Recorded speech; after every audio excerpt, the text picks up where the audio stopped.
Alright, the essential question for this lesson is how was etiquette used to establish dominance and keep control of France in the early 18th century? So to do this, we'll be looking specifically at the etiquette at Versailles. Alright, in order to understand this, you have to understand a little bit of the concept of absolutism or absolute monarchy. In absolutism, the people of the country are at the bottom with the nobles on top, the monarch on top of the nobles ruling over them, and on top of the monarch, the one and only God.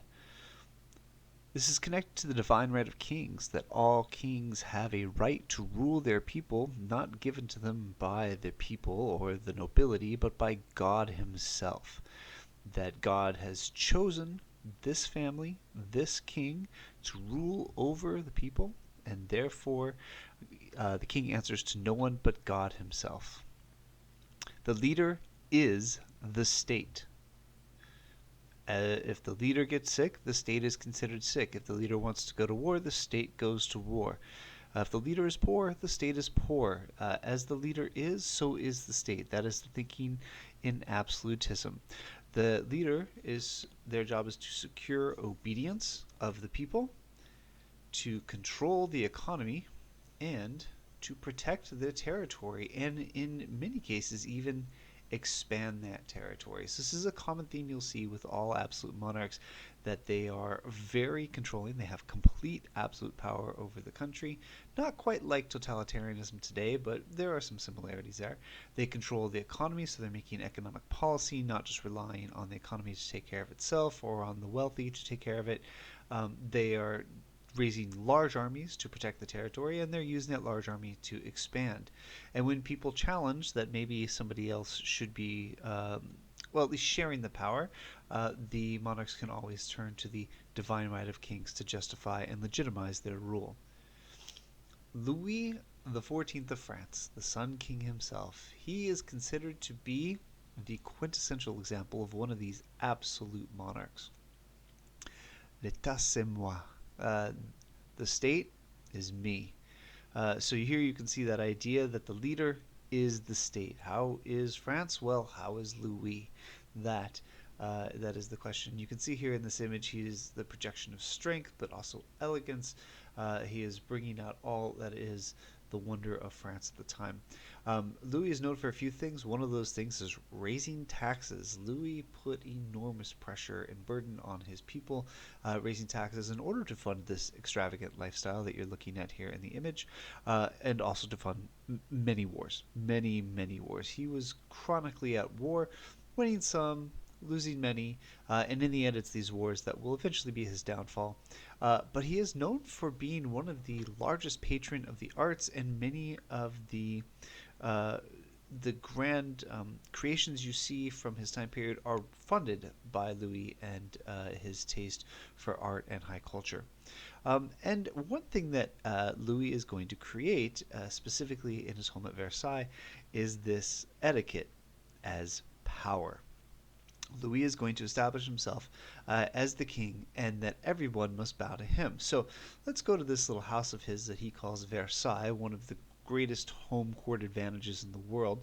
And at Versailles, he required his nobles to live with him in this grand palace for 6 months out of the year. Now, there's 200 rooms in this palace, so there's more than enough room, but he's requiring his nobles to live there for 6 months out of the year. This keeps them away from their homes and their families, and he then forces them to compete for his attention. So if you're a noble and you want money from the king, you want letters writ from the king, you want something from the king, you have to get his attention, you have to get his favor, and to do that, you had to play his game.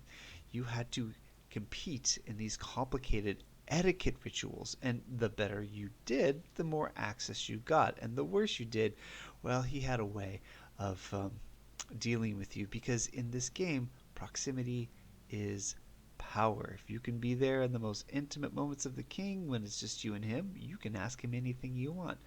Other than that, you're kind of left out.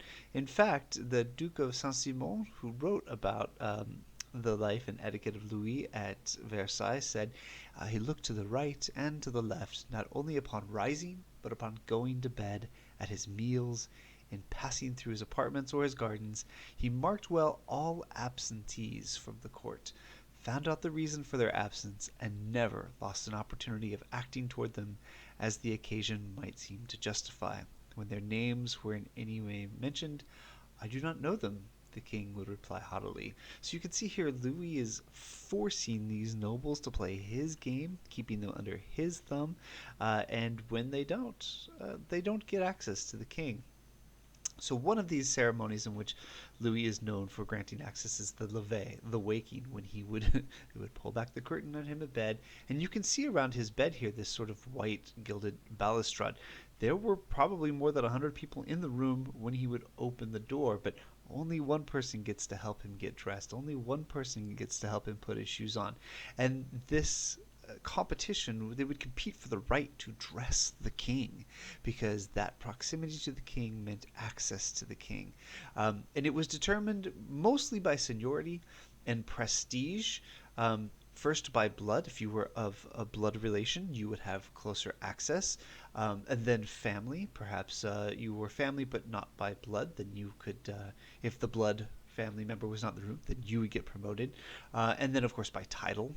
So blood, family, and then title. But of course, at any moment, any of this could be superseded by the king's favor himself. Please him in his eyes with your etiquette and knowing his game, and you can do well. And that grants you access. Access is the key here. And so by doing so, by keeping the nobles away for 6 months at a time, and then making them play the game, Louis is keeping them under control. And by keeping the nobles under control, he's keeping France under control. Now, future generations, this will continue. This will become tradition, these games of etiquette, and they will also become more intricate as the years go on.